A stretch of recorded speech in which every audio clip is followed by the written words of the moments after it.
Begin with our coverage of the war between Russia and Ukraine. More than 4 months on, Russia's fierce military campaign in Ukraine continues unabated. Thousands of troops have died, billions of dollars in military hardware wasted, and entire cities are subjected to continuous bombardment, with a growing record of more civilian deaths. The Russian President Vladimir Putin says there is no need setting an end date to the war, because the Donbas region must be liberated. We have a situation update in this report.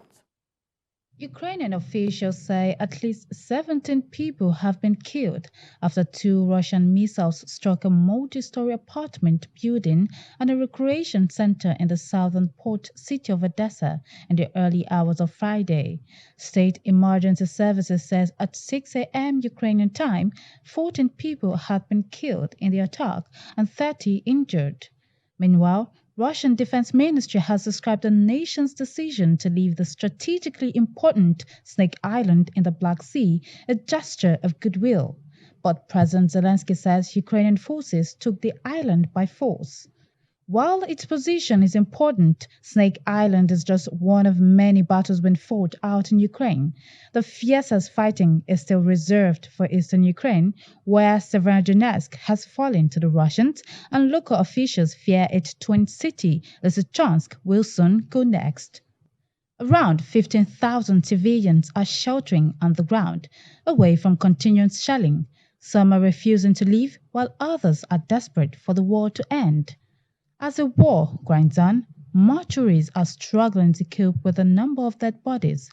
The town of BUCHA, on the outskirts city of the capital, Kyiv, is one place where mortuaries are now under pressure. As Ukrainians live in this nightmare, world leaders are promising more support for the embattled nation. The President of the United States, Joe Biden, said Ukraine will always be backed. Thank you. We are going to support Ukraine as long as it takes. Look at the impact that the war on Ukraine has had on Russia. They've had to renege on their national debt for the first time since the beginning, almost well over 100 years. They've lost 15 years of the gains they made in terms of their economy. The President of the European Commission, Ursula von der Leyen, also addressed the Ukrainian Parliament following the EU Council's decision granting Ukraine candidate status. Europe will stand up with Ukraine as long as it takes. We will not rest until you prevail. Your brave soldiers on the front line are making ultimate sacrifices to defend the soil of Ukraine and its people. Meanwhile, a prisoner exchange with Russia has led to the freedom of over 100 Ukrainian soldiers from captivity. The Ukrainian Defense Ministry's main Directorate of Intelligence says this is the largest exchange since the start of the full-scale Russian invasion. All discharged soldiers have serious explosive injuries, gunshot wounds, burns, fractures, and amputations of limbs.